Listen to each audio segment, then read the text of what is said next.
Welcome to Sweet Life Beat Life. We hope this video helps.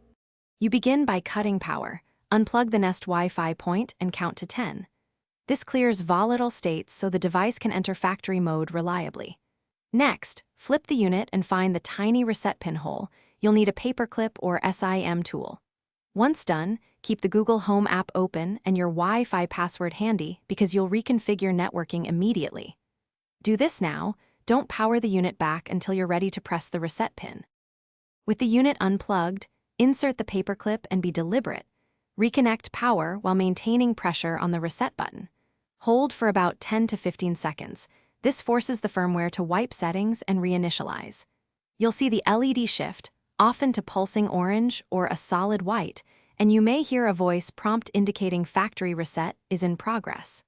Make sure to wait for that confirmation before letting go. Releasing too early leaves partial settings that will block setup later.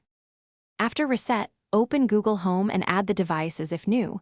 Follow the on-screen steps and enter your Wi-Fi credentials when prompted. If the app won't find the point, power cycle both the point and your router, then try again. Network caching often causes discovery failures. If it still fails, remove any previous instance of the point from your Google account or use another phone to rule out app issues. These steps fix most problems. If not, repeat the factory reset once more carefully. Thanks for watching. Consider subscribing if we helped you.